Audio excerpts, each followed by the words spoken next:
tolong dingin. Akhirnya Pak DKM agak lama dia terdiam, kemudian ya entah doa apa yang dibaca, dia pun akhirnya bilang, sudah pulang kamu, wes enggak apa-apa, enggak usah mikir dingin lagi, nanti kalau kamu sudah di rumah enggak bakalan kedinginan gitu. Ngawur kamu, itu bukan orang. Lah apa? Itu pocongan. Hah? Masa pocongan? Lah iya.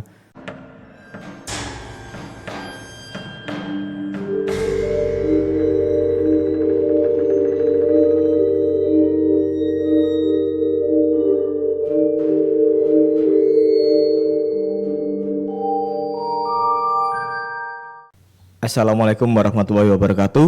Halo sahabat berkisah, kita jumpa lagi di Mystery Zone. Bagi teman-teman dan sobat yang belum subscribe channel ini, silakan untuk di subscribe agar tidak ketinggalan kisah-kisah kami selanjutnya. Dan pada malam hari ini ada satu kisah yang kita dapatkan dari Pak DKM lagi. Ceritanya Mas Anto ini tentang yang dialami bapaknya Pak Jack ya. Iya,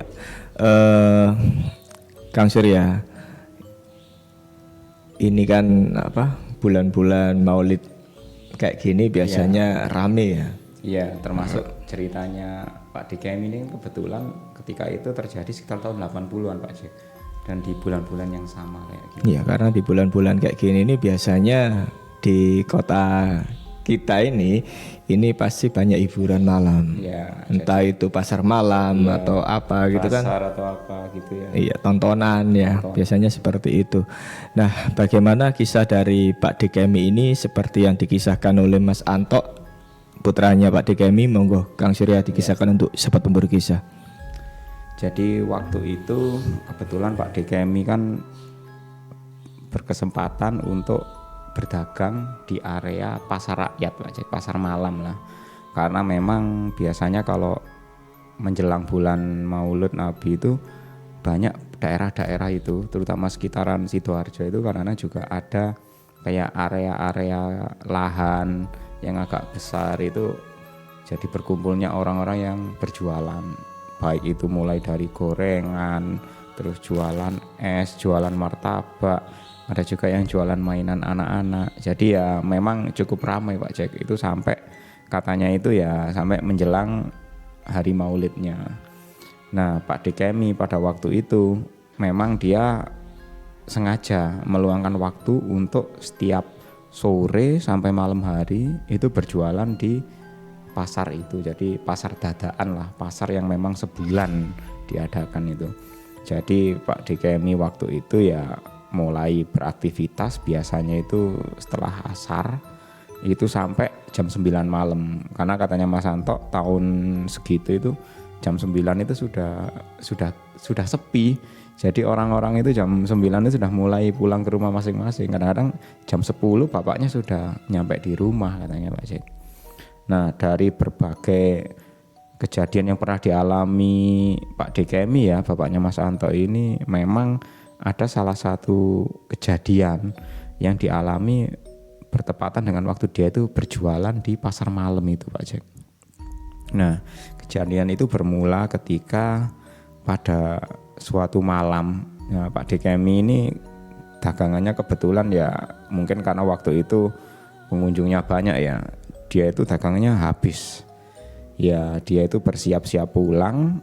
Ya waktu itu memang masih belum malam banget, setengah 10-an lah. Dia sudah bersiap pulang, tapi ada salah satu temannya itu yang ya hanya tinggal sedikit lah dagangannya, dan dia itu nanggung kalau mau balik gitu. Cak, tunggu sebentar nanti aku bareng, kita dorong gerobaknya bareng aja. Soalnya lewat jalan sepi aku takut. Oh iya, enggak apa-apa, aku tunggu aja. Karena kebetulan temannya ini berjualan kacang. Jadi kayak waktu itu katanya ya kacang itu dijual secara direbus gitu, ada juga yang digoreng, terus dijualnya itu pakai kayak kertas yang dikasih contong model kertas digulung gitu Pak Jack. Katanya Mas Anto seperti itu. Jadi ya mungkin orang ini dagangnya tinggal sedikit karena nanggung banget kalau dia harus balik jam sekian, sementara di area pasar masih ada 1-2 orang yang memang ya masih berkunjung ke sana berlalu larang. Sampai setelah ditunggu agak lama, barulah jam 10 pas itu dagangannya ini sudah memang sisa sedikit. Ya sudah Cak, yuk kita pulang aja.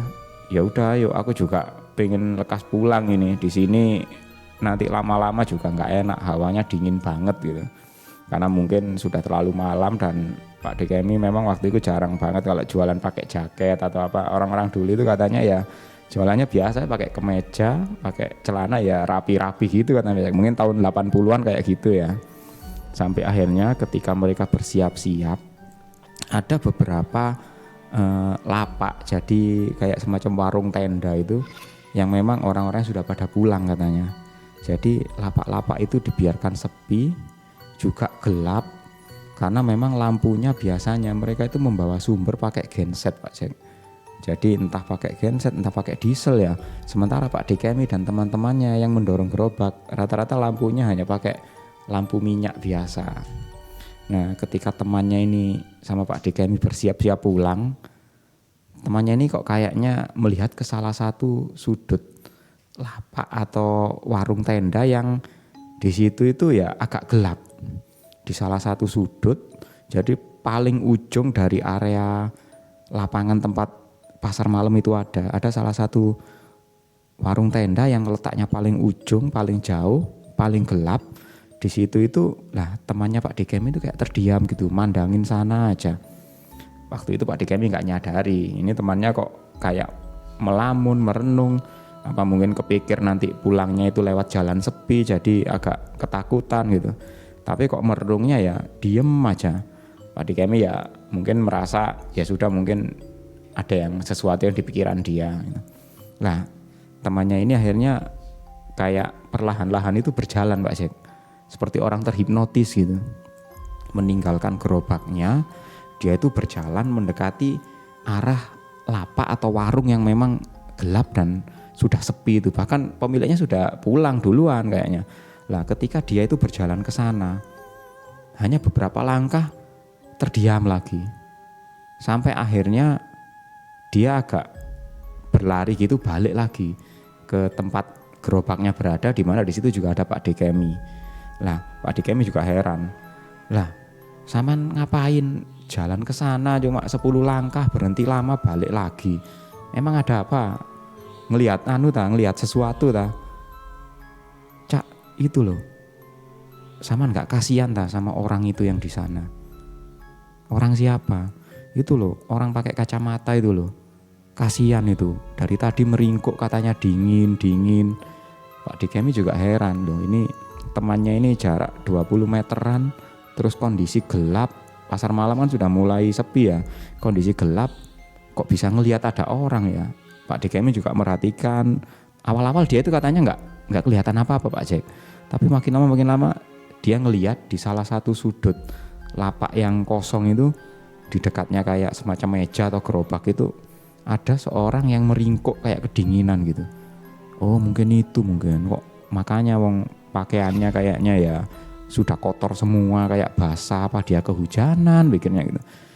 Cuman yang Pak DKMI heran, orang itu kok nggak ada suaranya dari jauh, nggak teriak-teriak minta tolong atau apa, tapi temannya ini kok katanya mendengar. Lah terus orang itu bilang apa sama kamu? Dia bilang katanya tolong, dingin gitu. Lah aku kok nggak dengar, kok kamu malah dengar gitu. Lah ya itu Cak, lah itu orangnya kedinginan itu meringkuk di sana, dia pakai kacamata gitu. Pak DKMI agak heran, dia melihat memang dari jarak segitu kelihatan ada sosok orang yang lagi meringkuk, tapi ya memang kelihatan kayak pakai kacamata gitu. Kok pakai kacamata, apa mungkin pantulan cahaya dari lampu atau apa gitu. Pak DKMI penasaran, dia itu mulai merasa bahwa kayaknya ini ada yang nggak beres.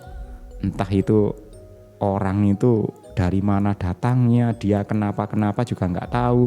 Akhirnya Pak DKMI ya sudah, kamu tunggu di sini aja, karena Pak DKMI sudah merasa nggak enak dan instingnya dia kan sudah paham kalau ini sebenarnya sesuatu yang nggak beres. Wis, sampean tunggu di sini aja, tak datang ke sana, kalau dia kedinginan ya nanti tak kasih apa gitu biar dia lekas apa selesai urusannya. Pak DKMI berjalan makin dekat, ketahuan Kalau orang itu posisinya ya kayak meringkuk, kedua kakinya lututnya itu ditekuk, bersandar di salah satu mejanya lapak atau warung itu ya. Dan makin dekat Pak Dikemi kelihatan iya kayaknya ada suara yang dia itu mulai dengar Pak Jack. Padahal jaraknya masih jauh 10-20 meteran, tapi dia itu dengar suaranya laki-laki. Pak tolong kedinginan, Pak tolong kedinginan gitu. Pak Dikemi nyamperin datang, makin dekat dia makin tahu laki-laki itu meringkuk dengan kondisi lututnya ditekuk, wajahnya pucat dan memang sepertinya memakai kacamata. Dan Pak Dikemi pun akhirnya mulai mendekati sosok itu yang memang benar ternyata kayak laki-laki meringkuk menekuk lututnya itu Pak Jack. Dan ketika dia makin mendekat ke sana, Pak Dikemi ini hanya tinggal 2 atau 3 langkah dari sosok laki-laki itu. Dan ketika benar-benar Pak Dikemi sudah berada di hadapannya, ini sosok itu benar-benar membuatnya terkejut dan Pak Dikemi sempat ya agak kaget gitu ya, walaupun dia itu seorang pemberani, nggak pernah takut sama apapun juga, tapi waktu itu katanya agak katanya kaget gitu Pak Dikemi. Ternyata laki-laki itu bukan orang biasa yang lagi kedinginan atau meringkuk Pak Jack. Dia itu ternyata ya sosok pocong yang memang meringkuk di salah satu sudut warung atau lapak itu, dan kafannya ini sudah kotor semua, kondisinya sudah basah, terkena tanah, jadi warnanya sudah nggak putih lagi. Terus wajahnya itu pucat, seluruh tubuhnya terbalut kain kafan itu, dan memang hanya area mukanya saja yang terlihat kayak pakai kacamata. Itu ternyata sisa kapas yang menutupi matanya Pak Jack. Jadi Pak Dikemi terdiam agak lama, dan setelah itu ada pembicaraan yang seolah-olah itu keluar dari mulut makhluk itu. Walaupun bibirnya tidak bergerak, tapi Pak Dikemi mendengar, tolong dingin, tolong dingin. Akhirnya Pak Dikemi agak lama dia terdiam, kemudian ya entah doa apa yang dibaca, dia pun akhirnya bilang, sudah pulang kamu, wes enggak apa-apa, enggak usah mikir dingin lagi, nanti kalau kamu sudah di rumah enggak bakalan kedinginan gitu. Akhirnya sosok itu perlahan lenyap menghilang. Dan ketika Pak Dikemi berjalan balik, temannya ini heran, loh Cak, kok wis enggak ada orangnya? Ngawur kamu, itu bukan orang. Lah apa? Itu pocongan. Nah, masa pocongan? Lah iya. Lah terus kok kedinginan Cak? Lah itu saya nggak tahu. Terus ini tadi kemana? Ya sudah, tak bilangin aja, kamu pulang biar nggak dingin, tak kirimi doa katanya gitu. Terus pergi, ya udah pergi gitu loh, nggak ada gitu. Akhirnya Pak Dikemi sama temannya pun cepet-cepet balik. Sudahlah kita balik aja, nggak usah mikir aneh-aneh. Kita juga nyari rezeki ini kemalaman kayaknya. Sudah waktunya pulang malah nggak pulang-pulang. Akhirnya ketemu yang gituan katanya Pak Dikemi. Akhirnya kedua orang ini pulang, dan sepanjang perjalanan temannya ini katanya gerobaknya itu nggak pernah jauh-jauh dari Pak Dikemi. Jadi kayak takut bener nih teman, setelah diberitahu Pak Dikemi bahwa sebenarnya itu bukan orang tapi itu pocong. Dan di tengah jalan itu Pak Dikemi terus ngobrol sama temannya. Ya kalau menurut ceritanya Mas Anto waktu itu, bapaknya sama temannya ini ya kayak ya membahas jangan-jangan itu Cak, pocongnya orang yang kuburannya dibongkar. Jadi karena pada waktu itu Pak Jack, di daerah sekitaran rumahnya Mas Anto Pak Dikemi itu memang ada kejadian agak lama sebenarnya, beberapa hari sebelumnya. Jadi ada salah satu warga itu yang ya sekitaran situlah, katanya itu meninggal pas entah itu malam Jumat Legi atau malam Jumat Kliwon, saya kurang tahu. Katanya Mas Anto kemudian dimakamkan, tapi nggak lama kemudian makamnya dibongkar. Mungkin ada yang kayak nyari sesuatu dari sana, entah nyari tali pocong, entah ngambil tanahnya. Karena mungkin menurut kepercayaan daerah situ, katanya Mas Anto, biasanya kalau ada orang yang meninggal di hari-hari tertentu itu makamnya harus dijaga. Kalau nggak dijaga bisa-bisa ya ada orang yang mungkin mau menjalani ritual dan percaya, jadi ngambil sesuatu dari makam itu, entah tali pocongnya atau tanah yang tempat dimakamkannya orang itu. Jadi ya Pak Dikemi sama temannya ini sepanjang jalan nggak habis pikir, ya masa sih apa efeknya itu Cak, ya nggak tahu, yang penting wes sudahlah, yang penting sudah tak kirim doa tadi biar dia nggak muncul lagi, kasihan kalau sampai keliling-keliling gara-gara kedinginan katanya Pak Dikemi gitu. Jadi itu kejadian yang dialami bapaknya Mas Santo Pak Jack beberapa tahun lalu, sekitar tahun 80-an katanya. Iya, menarik Kang ya. Jadi terkadang ini pasar dadakan atau pasar malam pada saat itu kan kadang juga menempati lahan-lahan yang kosong. Lahan-lahan yang memang iya, kadang-kadang tidak terjamah. Tidak terjamah dan tidak terpakai, lahan kosong. Terus kalau di tempat kita kan biasanya ada lahan bekas sawah ya Pak Jack. Iya, ya? biasanya seperti itu. Iya. Atau mungkin tanah yang tidak ditempati. Ya. Seperti itu. Mungkin kalau Mas Anto ini mungkin katanya sekitar sana lapangan yang memang jarang dipakai.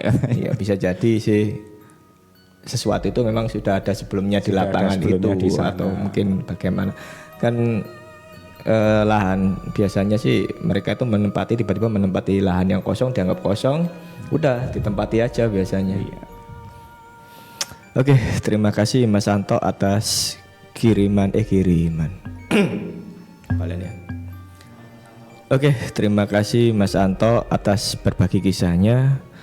Dan untuk sobat pemburu kisah, terima kasih telah menyimak kisah hari ini. Jangan lupa dukung kami dengan like, share, serta tinggalkan komentar di bawah. Dan ikuti terus kisah-kisah kami selanjutnya. Assalamualaikum warahmatullahi wabarakatuh. Bye-bye.